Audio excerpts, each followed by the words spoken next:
बोला द्वारकाधीश से की जय हो। श्री भागवत सार की जय। श्री भागवत सार में 751 शरीर से भगवान की सेवा खूब करोगे तो तमोगुण कम होगा। ईश्वर सेवा में धन खूब खर्चोगे तो गुण कम होगा। धन और तन लगाओ किंतु मन नहीं लगाओ तो भगवान प्रसन्न नहीं होंगे। मन से सेवा ना हो तो सेवा में आनंद नहीं आता। मन विषयों में और तन ठाकुर जी के पास वह नहीं चलेगा। सेवा में आंसू आए तो मानना कि भगवान ने कृपा की है।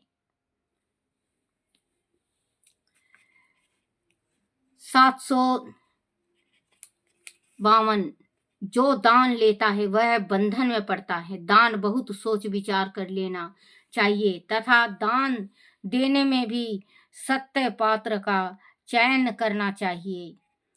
753 घर में ठाकुर जी को विराजमान करोगे तो लक्ष्मी बिना बुलाए ही पीछे आएगी। इसीलिए लक्ष्मी जी के पीछे मत पड़ो, प्रभु के पीछे पड़ो।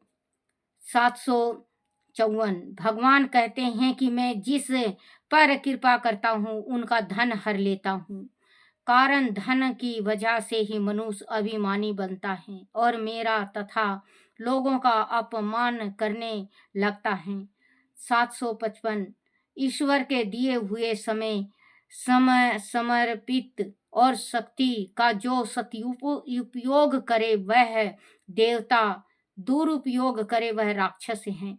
756 मन में काम हो तो उसे स्वतंत्र काम में दिखाई देता है। 777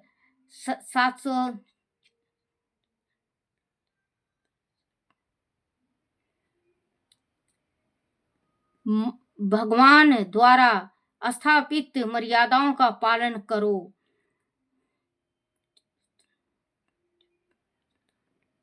758 संत धर्म को जीवन में उतारने से स्थूल वासना का नाश होता है किंतु मन एवं बुद्धि में जो सूक्ष्म वासना रहती है उसका नाश नहीं होता। जिसका अंतिम जन्म है उसी का मन शुद्ध होता है। मेरा मन शुद्ध है ऐसी कल्पना मत करो। मन को नियंत्रण करके शुद्ध कीजिए। 759 मन के स्वामी चंद्र एवं बुध के स्वामी सूर्य देव की आराधना करो। त्रिकाल संध्या करो, बुद्धि शुद्ध होगी। सूर्य नारायण को नित्य अर्घ दो। 760 जहाँ शक्ति हो वहाँ ज्ञान रूपी सूर्यदर्शन चक्र रक्षा करता है। 761 सच्चा भक्त दूसरे का दोष नहीं देखता, वह पूर्ण अपना दोष देखता है। दूसरों के दोष देखेगा तो अपने दोष नहीं दिखेगा। 762 जिनको मोक्ष की इच्छा हो उसे कामी स्त्री पुरुष का संग सर्वथा छोड़ देना चाहिए। साधक को स्त्री अथवा स्त्री संग करने वाले का भी संग नहीं करना चाहिए। 763 कामी और विलासी पुरुषों के बीच में रहकर ब्रह्म ज्ञानी होना कठिन है। सत्य संग ना मिले तो कोई बात नहीं किंतु कामी पुरुष का संग मत करो। 764 कठोर वाणी से जो पति का अपमान करे वह कौवी है। बच्चों, अगर आप कठोर वाणी से अपने पति की बेइज्जती करते हैं या कहीं पे सभा में पति बैठा है वहां पे बेइज्जती करते हो या कहीं कहीं तो देखने में इतना आ जाता है कि पति पत्नी हाथम हाथम दे मार दे पीट, वो बेटे राक्षस होते हैं। दोनों पति भी और पत्नी भी राक्षस, जिनको कहते हैं कि राक्षस बुद्धि, वो महाराक्षस से भी राक्षस होते हैं। और बच्चों, इनमें जो ग्रंथों में लिखा हुआ है हकीकत हुआ है तो लिखा है।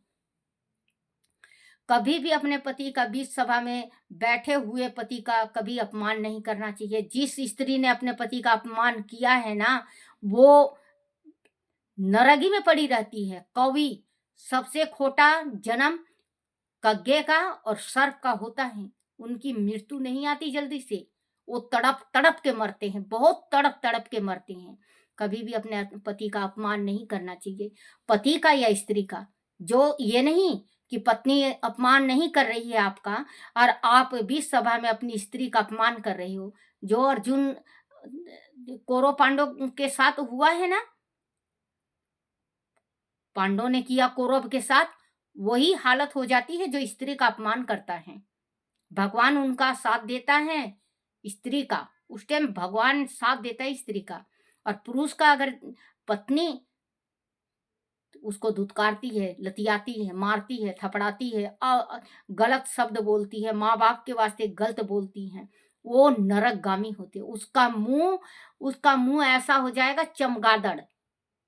वो चमगादड़ खाएगा भी उसी से, विष्टा भी उसी में से करेगा। जो अपने सास ससुर के वास्ते और अपने पति के वास्ते गलत उपयोग करता है। किसी किसी स्त्री में होता है, कोई दूसरा पुरुष मिल जाए अपने पति का चुगली करना और बुराई करना, वो आपका पूर्ण नहीं करेगा, आपका जीवन वो पूर्ण नहीं करेगा।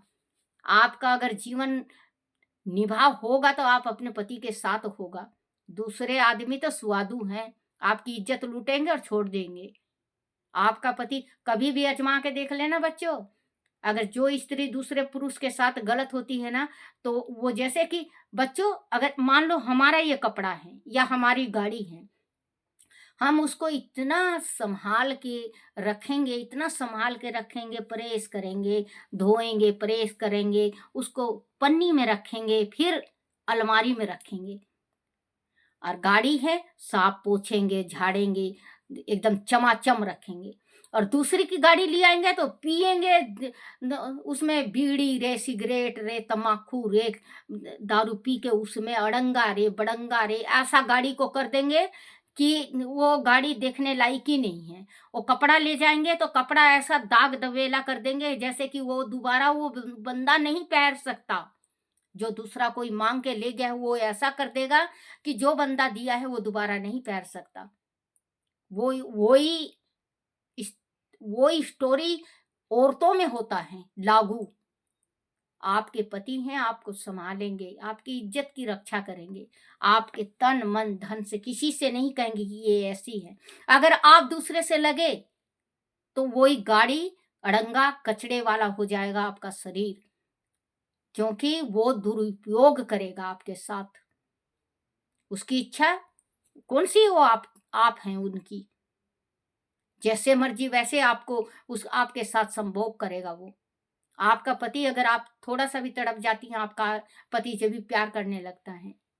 तो ये मुझे अगर कोई निकल जाए मेरे मुंह से कोई गलत बच्चों, तो मुझे माफ करना। तो ये जो बात होती है मैं सच्ची बात कहती हूँ, अगर आपके दिल में लगे तो मुझे माफ करना, क्योंकि ये सच्ची बात होती है बच्चों। स्त्री अपने इज्जत को देखती नहीं, अपने बच्चों को नहीं। बच्चों आजकल इतना बुरा हाल है, इतना बुरा हाल है बच्चों, दो दो तीन तीन बच्चों को छोड़ के चली जाती हूँ। वो माँ नहीं, वो डायन है बच्चों, वो माँ नहीं, वो माँ नहीं है बच्चों। जो अपने बच्चों को छोड़ के चली जाती हैं वो माँ नहीं, उनको माँ नहीं कहा जा सकता। मैं नहीं मानती, भगवान भी नहीं मानते उनको कि वो माँ है। भगवान कहते हैं ना कि मैं कहाँ कहाँ जाऊँ, मैं माँ बनाया हूँ। बच्चों, तीन तीन बच्चे रहेंगे, दो दो बच्चे रहेंगे, 6 महीने का बच्चा रहेगा, साल का बच्चा रहेगा।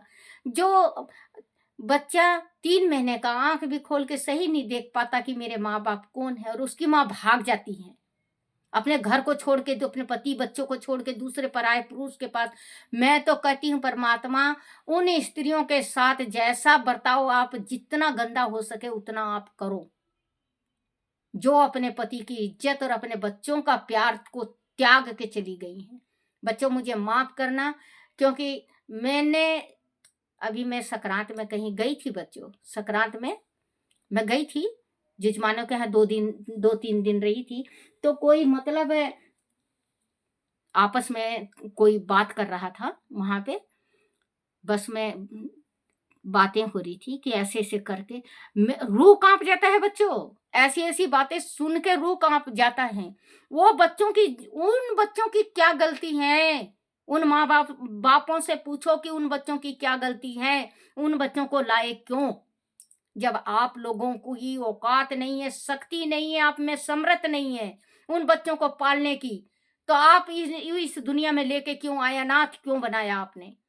अगर पिता सही हैं तो बच्चों को पाल लेगा, दुख सुख में बहुत पाल लेगा।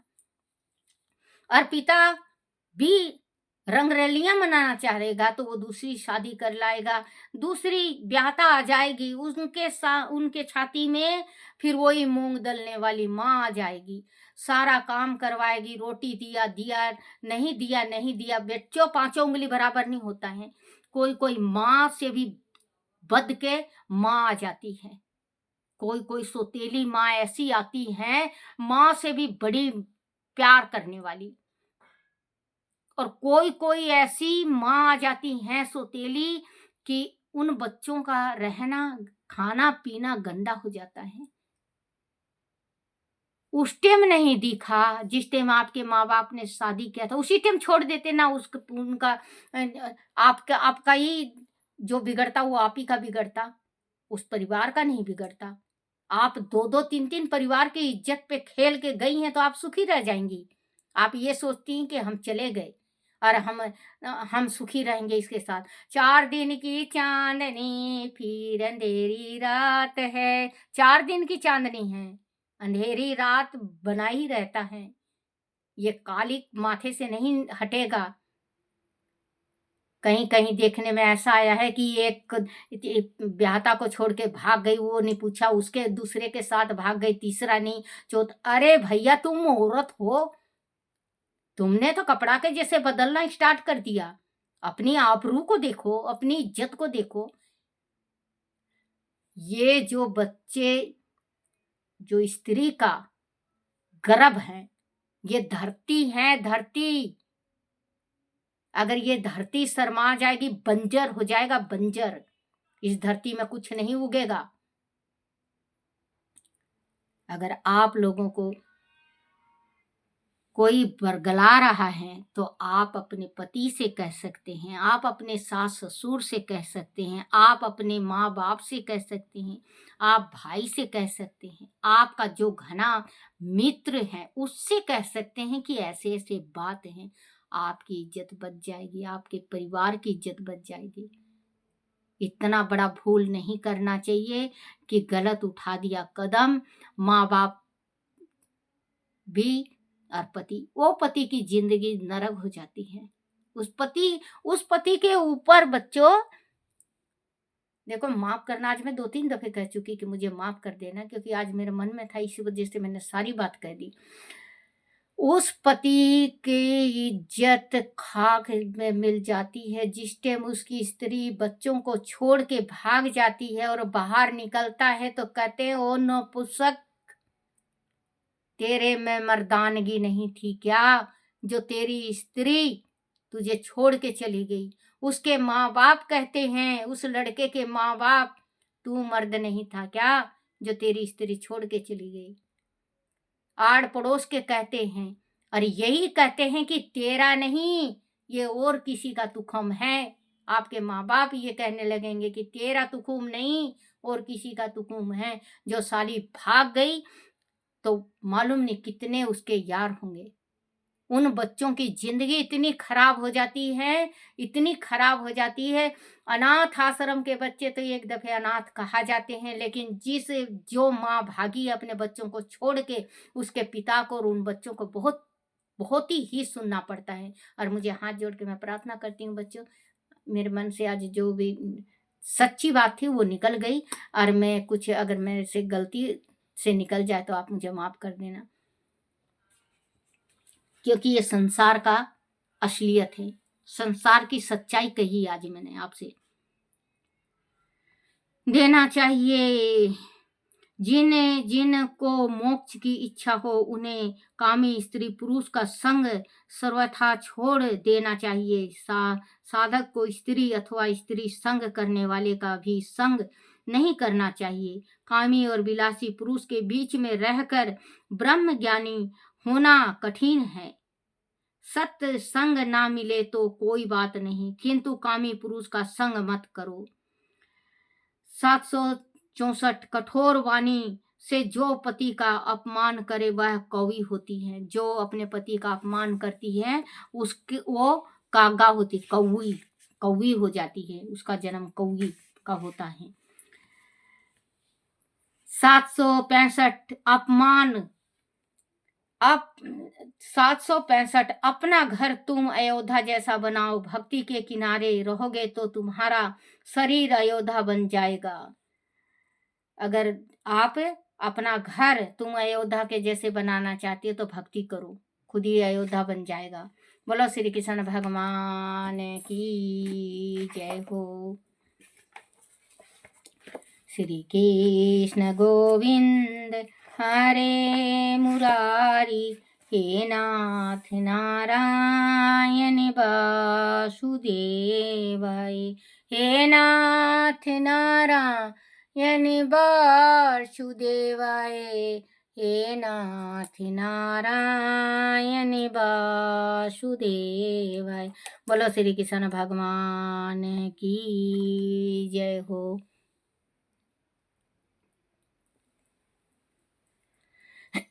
बोलो श्री हरिवंश पुराण की जय हो। हरिवंश पुराण में नंद यशोदा आदि से मिलकर कृष्ण का द्वारका लौटना। वैश्वानर जी ने आगे बोले, हे कुरैन, जब नंद और यशोदा आदि को वह समाचार ज्ञात हुआ कि श्री कृष्ण और बलराम गोवर्धन पर्वत पर पधारे हुए हैं, तो वह मक्खन दही मट्ठा खीर आदि के साथ वहां पहुंचे। उनके साथ समस्त गोप और गोपियां भी कृष्ण के दर्शन की इच्छा से वहां आ गई। कृष्ण ने बलराम सहित माता यशोदा और नंद बाबा को प्रणाम किया। फिर माता की गोद में बैठकर बड़े प्रेम से मक्खन मिश्री आदि खाए और ग्वालों व गोपियों से उनकी कुशल क्षेम पूछी। तब उन सब ने इस प्रकार कहा, हे कान्हा, तुम्हारे चले जाने के बाद सब कुछ कुशल होते हुए भी मानो उजाड़ हो गया है। हमारा मन, हमारा आनंद, हमारा उत्साह, हमारा सुख तो है कन्हैया तुम्हारे ही साथ चला गया। बच्चों, जब कृष्ण का जो वियोग का ये पढ़ा नहीं जाता मेरे से, बहुत ज्यादा मेरे दिल भर जाता है मेरा। ये मेरे कान, मुझे माफ करना। गया था, हम तो तब से केवल सांस लेने के कारण ही जीवित हैं। अनाथ जीव का कोई और लक्ष्य, खुशी, उमंग, उत्साह आदि शेष नहीं रह गया है। अब तुम्हारे आने के समाचार को सुनकर मानो हमारे निष्प्राण शरीर से फिर से जी उठे हैं। तुम्हारे जी भर कर देख लिया, तुम्हें जी भर कर देख लिया है तो आगे और जीते रहने के लिए सहारा मिल गया है। इस प्रकार के ममतापूर्ण वचनों से रोते हुए उन सब ने कृष्ण से अपना दुख कहा। तब कृष्ण ने बहुत प्रकार से सत्वान देकर उन सबको शांत किया और सभी से भावभीनी विदाई ली। समर में विजयी होकर महान असुरों तथा दुष्ट राजाओं का वध करने के उपलक्ष्य में यशोदा माता ने दोनों भाइयों की आरती उतारी। नंद बाबा ने उनके सिरों को सूंघ कर आशीर्वाद दिया और समस्त गोप गोपियों ने उनकी जय जयकार की। इस प्रकार सम्मान और प्रेम प्राप्त कर सजल नेत्रों से विदाई लेकर कृष्ण बलराम तथा अन्य यादुवंशियों के साथ द्वारकापुरी में वापस लौट आए। इस प्रकार जो जो तुमने पूछा था सब मैंने तुम्हें सुना दिया। बोलो श्री कृष्ण भगवान की जय हो। श्री कृष्ण गोविंद हरे मुरारी, हे नाथ नारायण वासुदेवाय, हे नाथ नारायण वासुदेवाय, हे नाथ नारायण वासुदेवाय। बोलो श्री कृष्ण भगवान की जय हो। अपने अपने माता पिता की जय हो। अपने अपने गुरुदेव महाराज की जय हो।